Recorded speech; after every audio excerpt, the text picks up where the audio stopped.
I wanted to share with you another really amazing meme that I found or that was posted on a chat group that I'm a part of. Government consists of number one, pieces of paper, number two, some buildings, number three, people like you. The rest is in your head. A lot of you who are already studying the topic of the secured party and who understand that you have inalienable, sorry, that word always gets me, inalienable rights, such as traveling in your car, collecting rainwater, which I understand is also illegal somewhere. You understand what this meme is all about. It is all about the imagined authority that we give to this group of people that aren't actually a government, but instead are just a mere corporation. But with all their flags and eagles and podiums and Air Force One planes and all this hullabaloo of basically propping themselves up like there's some respectable kind of authority figure, they've been able to trick everybody into believing that they actually know what the hell they're doing. Well, they actually do know what the hell they're doing, which is basically screwing us all over. But they are only people. So you add this meme to this one I shared with you before, and I'll show again because not everybody watches every single one of my videos. People don't know their true power. We do have all the power. All we have to do is step away. Stop playing the game, as Ken Cousins says, and this politician will fall into the abyss. That'll be it. Game over. No more wars, no more artificial scarcity, nothing. No more poisoning of this planet. It's all finished. That's all. It's us. We're propping them up with being tricked into and not realizing that we are giving them authority. We are giving them the authority to do everything they are doing to us. And all we have to do is step off. So I wanted to flesh out some questions that I keep hearing and that I was actually asked the other day. I had to go to a family member and discuss with him what exactly I'm doing in my life. He had no clue about the secured party. He knows that I travel in my car and that I'm not engaged in commerce and that I don't have plates and that I don't use a driver's license and that I don't have registration and all of that. He also knows that 9/11 was an inside job and he knows mainstream media lies, so he's pretty well awake, but he's not somebody who studies this stuff regularly like I do and like a lot of you do as well. So I had to tell him these things, and he had never heard of this before. He'd never heard of the straw man before. He'd never heard of the legal name, the birth certificate fraud, none of this. He had no idea. So I had to explain it all to him, and I think I did a fairly good job of it. And I did so because I needed him to witness sign as a witness on some of my paperwork. So the first question he asked me was, what difference does it make? What difference will it make if I do all this in my life? What will I see that's different? And I've heard this asked before on other interviews with people who are doing this and teaching this. They ask, why should you reorganize your legal trust name? What difference will it make? What real-life applications or benefits will you see if you successfully go through the process? Well, first of all, let's look at this as a purely human angle, with a purely human interest. If you are awake and aware to the dealings of the government, if you know that 9/11 was an inside job, because it absolutely was, if you know that the IRS is committing fraud and extortion against every American, if you know the government favors big business at the expense of human life and allows those big businesses to poison our food, our skies, and our water, then that's good enough reason right there to revoke and withdraw your consent to rescind all contracts, and to take control back of something they've stolen from you by deceit, which is pretty much how they do everything. If that's not enough, how about the number 500,000? That's how many children were murdered in Iraq and Afghanistan after 9/11, which, as I said, was an inside job. So wars based on a lie, an attack in New York by the government, blamed on others so they could go to other countries and murder people they don't even know, including 500,000 children. I would think that that right there is big enough reason to remove yourself every possible way from this hideous system that we have all found ourselves trapped in, but not permanently trapped in. The government always wants you to think that there's not enough, that they need more money. It's just another part of their lie to constantly keep you thinking that they have authority and that they're trying to do their very best. This corporation is richer than you can even imagine. If they can just hand NASA $19 billion for their annual budget, people don't even understand how much $1 billion is. Do you know how much $19 billion would solve in America? Think about that for 1 second, or maybe 10 seconds. People are so brainwashed and indoctrinated, they don't even realize what these numbers mean when they hear them. I'm going to spiral down in a rant here if I don't control myself. So, basically, the difference is, if you go through this process, which I have been working on quite hard lately, is you will be taking back control of the trust created using your name when you were an infant, because you want to make change on this planet, because everything I just mentioned needs to stop, because it is going to keep happening. Nefarious deeds against us are all in the planning right now, you can rest assured. So, when you find yourself on your deathbed, when you're an old man or an old woman, do you want to die an indentured servant, or do you want to die knowing you are your own master and that these mere humans invested with imaginary authority have no control over your property and the legacy of those you will leave behind? Do you want to die knowing you did everything you could to defund the terrorists, expose their schemes, and make the debt solvent? Do you want to die knowing you lawfully and even legally exposed their fraud and removed yourself from their death cult? Do you want to die knowing you did something to make this debt solvent?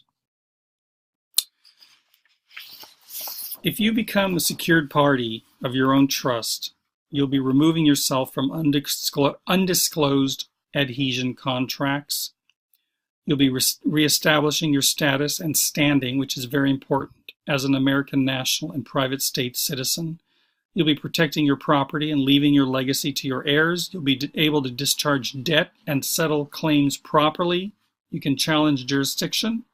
You'll have access to common law side of courts. You'll be removing yourself from this system of war. Code, statutes, and regulations will no longer apply to you. You will not be a taxable citizen. You can no longer be regulated, and you will not need to ask for permission to exercise your rights, which is what a driver's license is, among every other license, for that matter.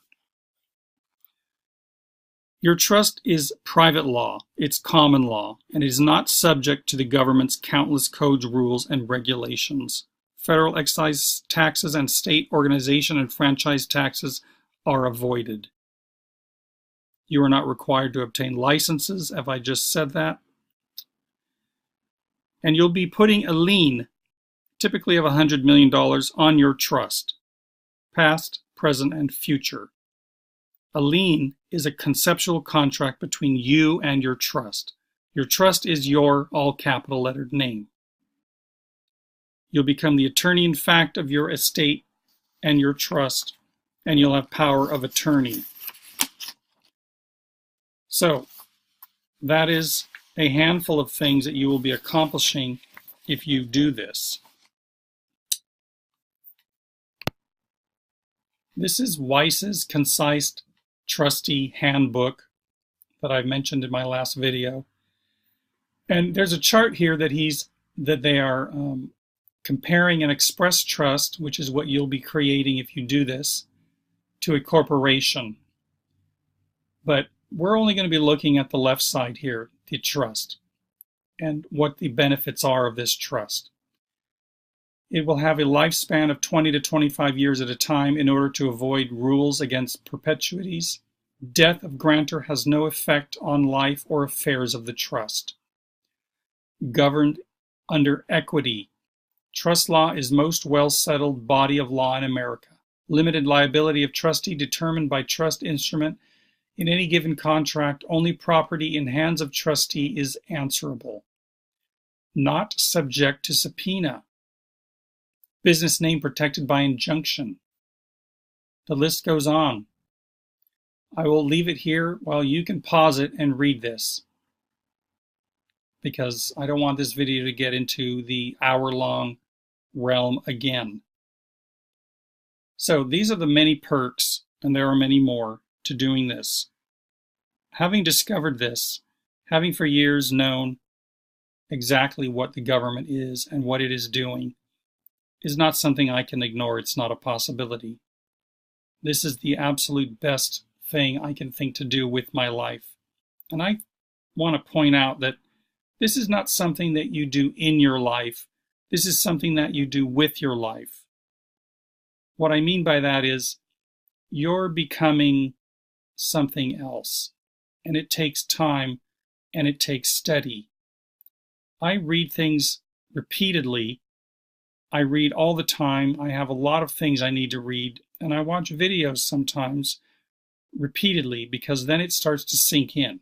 And you'll always catch new things when you rewatch a video or reread something that is for your education on this topic. So I hope everybody understands that. I want to read to you something from the paperwork that I have completed and that is being reviewed by someone helping me. But before I do that, just a little more from this Weiss's handbook. When the trustee is engaging in trade or commerce in behalf of the trust, acting under general common law, the trust is within the jurisdiction over which the literal and absolute protections of the Bill of Rights extend and has no direct contact with the federal government. That sounds like music to my ears. And here I want to read this to you. By operation of this body of law, all persons subject to its jurisdiction are regarded as vessels having a distinct quasi-corporate juridical personality capable of suing and being sued in rem. In rem means against or about a thing.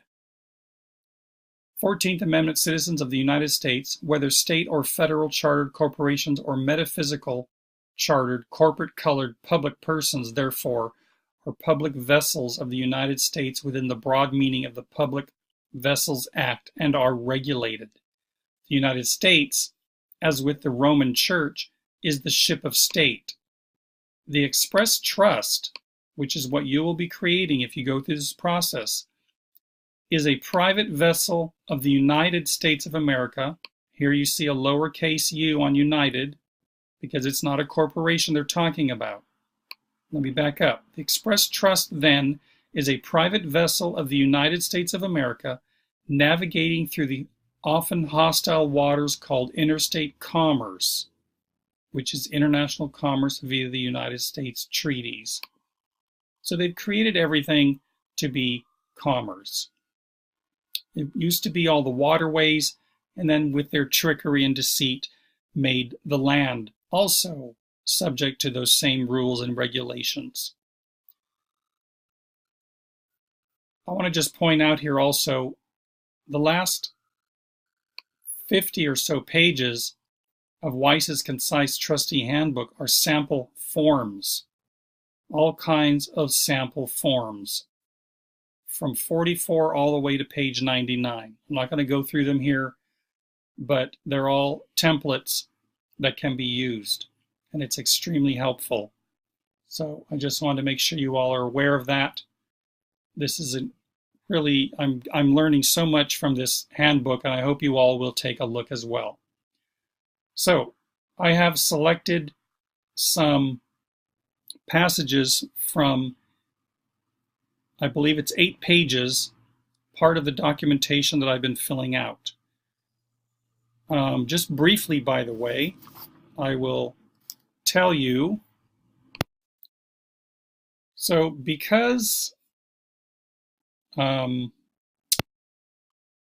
just beginning this process, I'm not going to be showing you my actual paperwork.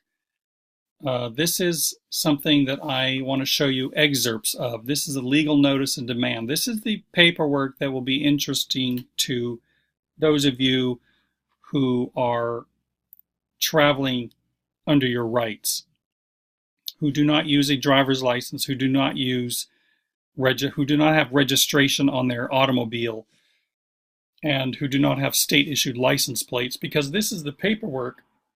This form here, legal notice and demand, is what you would be handing to the officer if you were to get pulled over. And it is a powerful document.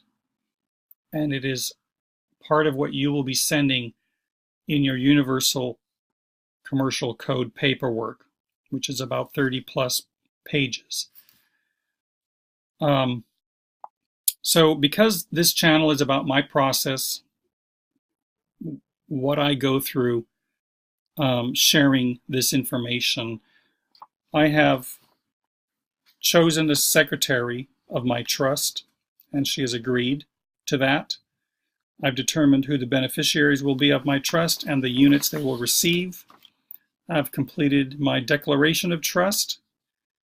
I have completed 2 meetings, a bill of sale, an executed and accepted as trustee form, a 14-page security agreement, a hold harmless and indemnity agreement, a common law copyright notice, 2 F-56 forms for the Secretaries of State in the U.S. and Puerto Rico, with attached to those are actual and constructive legal notices. There's a form called a W-8BEN, which is a Certificate of Foreign Status of Beneficial Owner for United States Tax Withholding, also with an attached affidavit. I have red stamped my birth certificate copy as accepted for value and honor, exempt from levy. I have also completed a private registered bond for investment of $1 million, an 8-page legal notice and demand, and a 9-page attachment of definitions. And I'm telling you all this, and a lot of these were templates that I had to change. I'm telling you this because I want you to understand that it is a lot of work. You know, I think in the past, people who were teaching something like this were saying that it was so easy. You send in a notice, a piece of paper. And I never did attempt to do that back then because I didn't have the understanding of what was going on this topic at the time. So I just want to read some of this to you. Legal notice and demand. To all state, federal, and international public officials, this is a contract in admiralty jurisdiction. This title is for your protection. Notice to agent is notice to principal. Notice to principal is notice to agent. Attention, any and all governments. Now I've taken some of the text out. You see the little ellipses here in the brackets. That's because I just want to show you some choice sections here so you get an idea of the power of this document. Any and all governments, municipalities, cities, townships, public officials, lending institutions, brokerage firms, credit unions, depository institutions, and insurance agencies, credit bureaus, and the aforementioned officers, agents, and employees therein. This is a notice of the law as applicable to your corporate and personal financial liability in the event of any violations upon the rights, privileges, and immunities and or being of John Henry Doe. So that would be your name that you replace. And your sovereign name, your natural human or your man and woman name is spelled in this manner. John Henry with a hyphen in the middle, colon, and then your last name. Each name is capitalized in the beginning like normal, and then lowercase letters afterwards. Or the trust in representation thereof. The contact being in honor is presented under the good faith Oxford doctrine. Now listen to this here.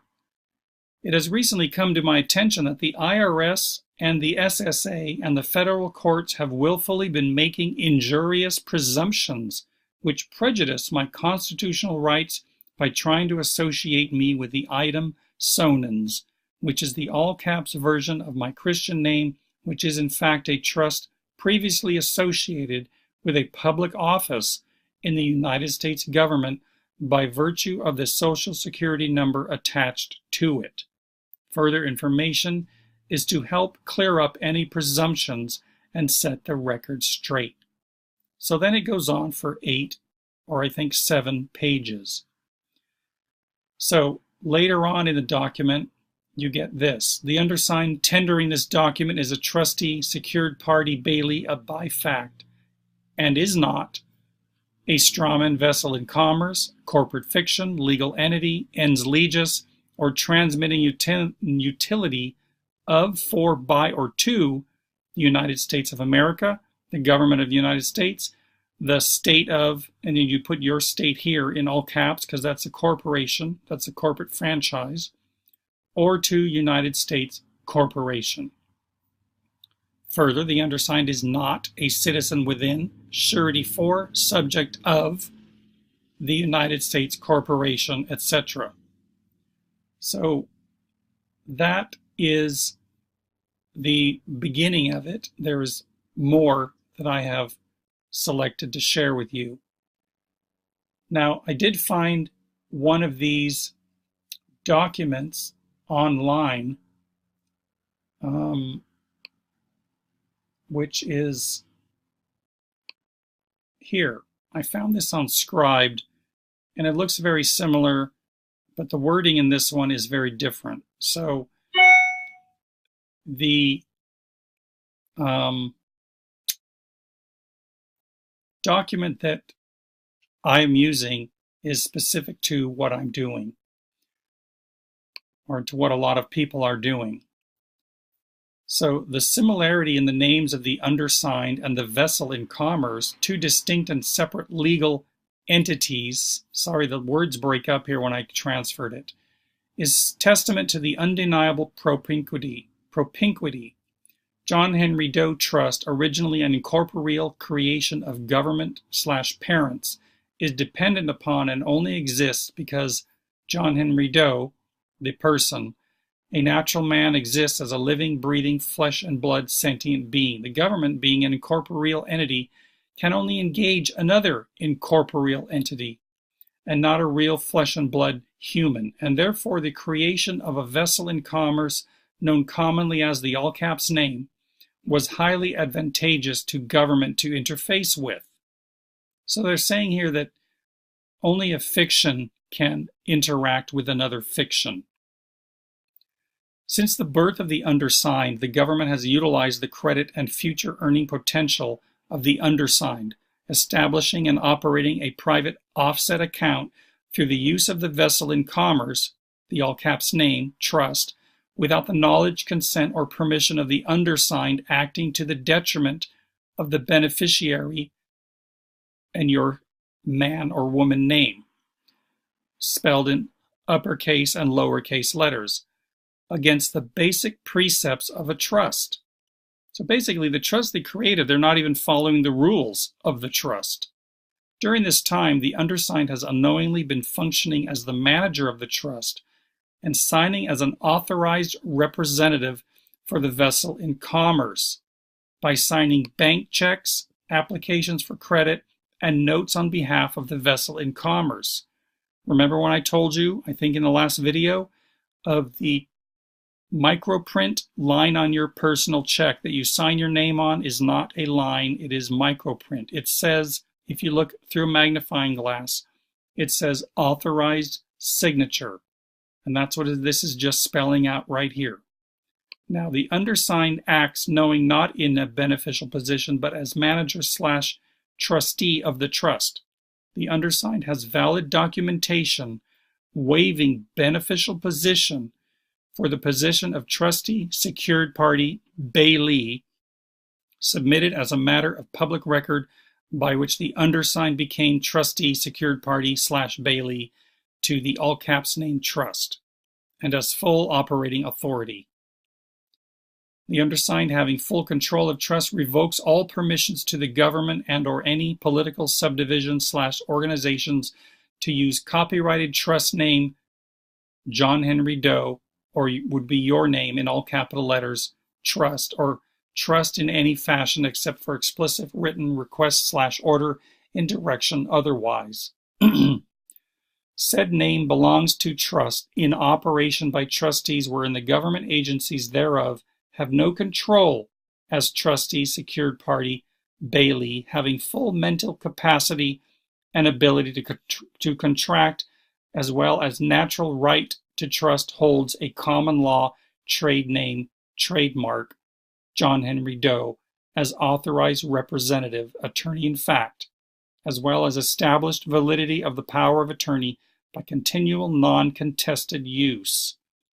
So they're telling them the government is no longer the boss of this, is no longer the boss of me or of you. You are the boss of you. The private offset account established in the name of trust is the property of trust, as well as any value that has been deposited in private offset account is the property of trust, as any such value was created from the credit thereof. Account will remain in effect with appointment of fiduciary by Form 56. So this is interesting here. This is later on. I've taken some things out. With silence of corporate office, Secretary of State ratifies severances of any nexus of or relationship between trustee / secured party / trust and the said de facto corporate commercial state offices, being fraudulently conveyance, operating under color of authority. Let this be known by the good faith Oxford doctrine to all men and women. The undersigned nor trust consent to any warrantless searches or searches that are not compliant with the Constitution for the United States of America. All of the amendments of the Honorable Bill of Rights and or the Constitution of the state of whatever state you're in. And that's not where I am. That's just something that was there. Whether of the undersigned or trust's dwellings, cars, landcrafts, watercrafts, aircrafts, the undersigned himself and current location, property, hotel rooms, apartments, business records, etc., in private possession or control of the undersigned or trust, past, present,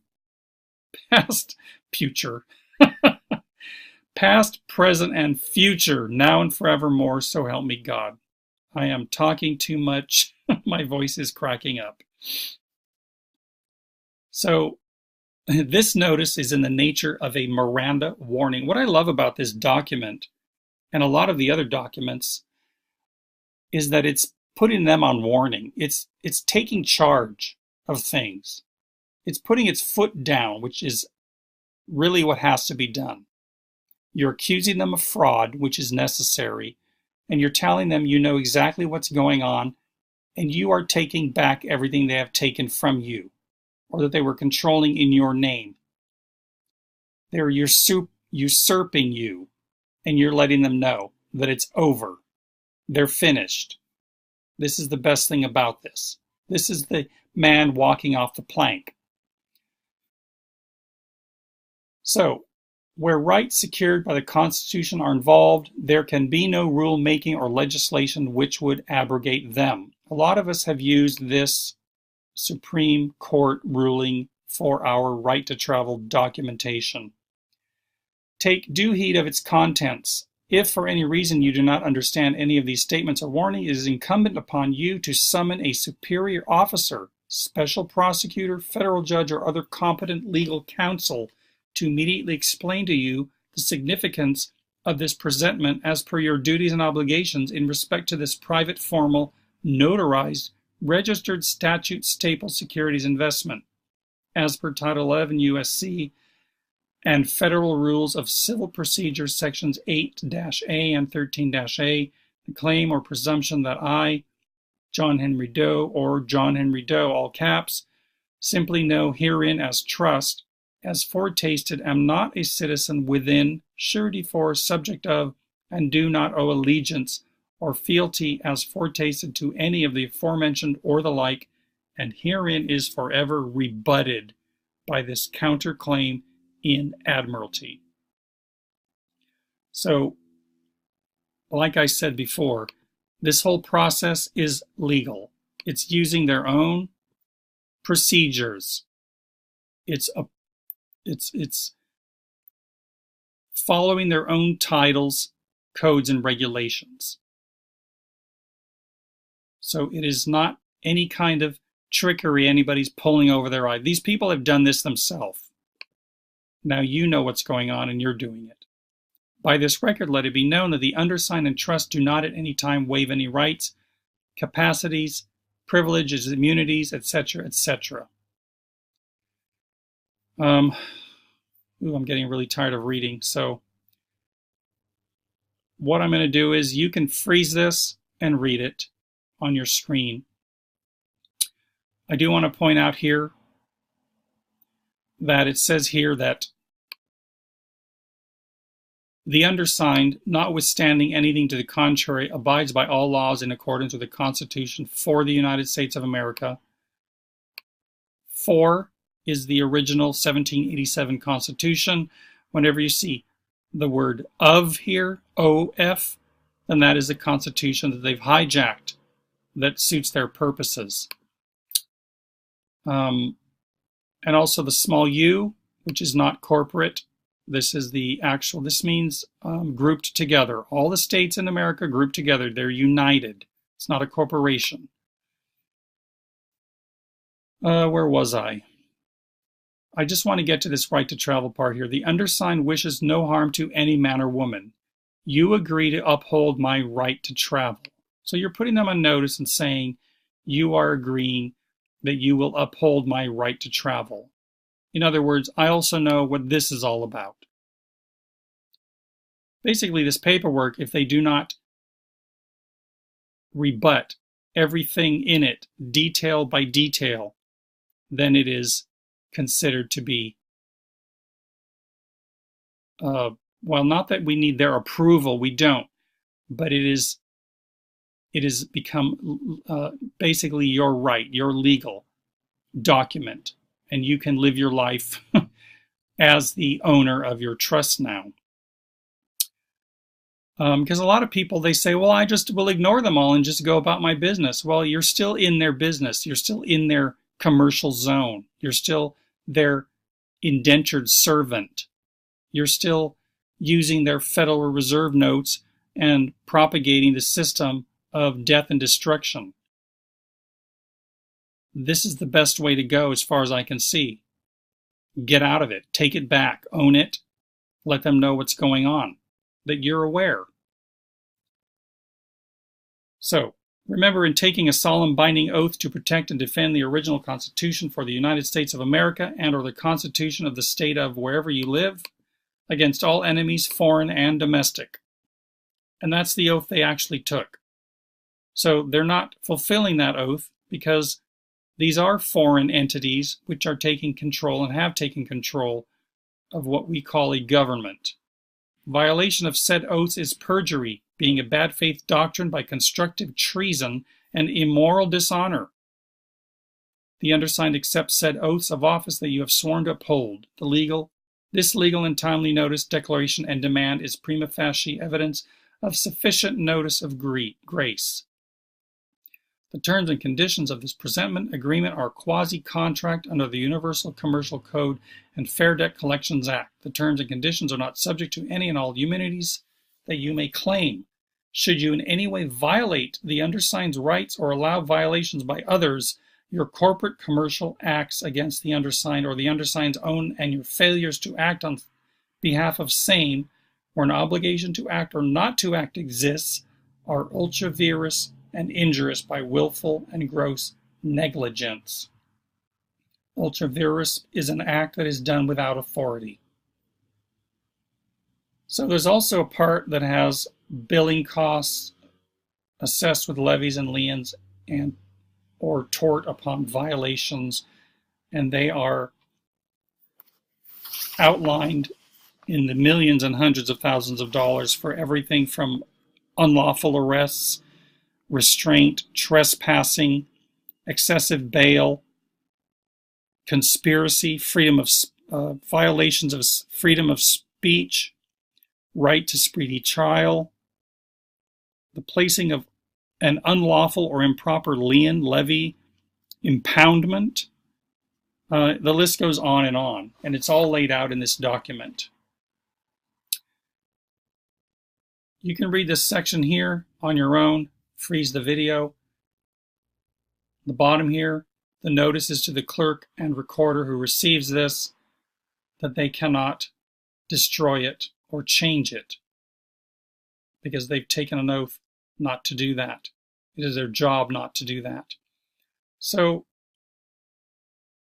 I'm exhausted. Are you tired of hearing my voice? I wanted to share this because I wanted you to understand, because I really hope that people will really start looking into this. I'm not trying to get everybody on board and saying, I know it all. I don't. I'm learning all the time. But if I can do this, you can certainly do this. Because I did not grow up, I was not raised with any of this in my head. I had no idea about anything. I did not watch the news, even though that's probably a good thing now in retrospect. I was politically unaware of everything. That was just my atmosphere growing up. I was surrounded by a lot of people who just didn't give a shit about anything, really. And I could go on and on about that, but I certainly will not. It was only, as I said, 10 years ago when I learned the truth about 9/11 that I started to become this person that I am today. And I hope I'm inspiring some people. I think some people tell me that I am helping them. I hope that's true, because that is my goal in life, to help others and to make a difference. Because what's happening to us all is unacceptable. It's hard to even put into words what is going on and how horrific everything is. If you want to know more about it, I want everybody to watch this video, but I want to just play about a minute of it so you get a little bit of an idea of what this is. This is something I've never heard of, the CAFR accounts that the government has. Take a listen to this. Everything about government is designed to keep you away from the real accounting and to feed you phony budget nonsense to make you think they're just scraping by. Government insiders tremble in fear that you will even learn what the term CAFR means. But if you want to really hit the panic button, tell your local public official that you want an independent and public audit of the CAFR. The simple idea of full disclosure of public accounts is the most terrifying thing a corrupt public official can imagine. When those glossy politicians start talking about how desperate the budget situation is, they will trot out some deprived program or service that you just can't do without, something you can relate to. We need more police or fire prevention. We need to fix the sewers or the streets. We need more trash trucks or landscape maintenance for our park. Somehow, money got diverted away from these essential services, even though we've known about them for 200 years. Aren't governments supposed to plan for those things way in advance? They're suddenly surprised that some bridge needs maintenance? No. They steal money from the bridge maintenance fund and then tell you they need more money. Most of us don't have time to check on how every tax dollar is handled, so the temptation for them to play around like this is irresistible. It's way too easy. All they have to do is say they're running out of money, and for some reason people seem to believe them. Because they're brainwashed and indoctrinated, and they don't have a clue what's going on. All scarcity is artificial. They need you broke, they need you dumbed down, they need you looking to them for help. That's what they need. That's what the government wants. And it does everything it can to achieve that. including how they're training children in schools. They're not teaching them anything. They're training them. And I would be remiss if I were not going to give you a little 9/11 bonus video. Have you ever seen this one? A lot of people haven't. Miraculously, Larry Silverstein was the leaseholder of the World Trade Center towers.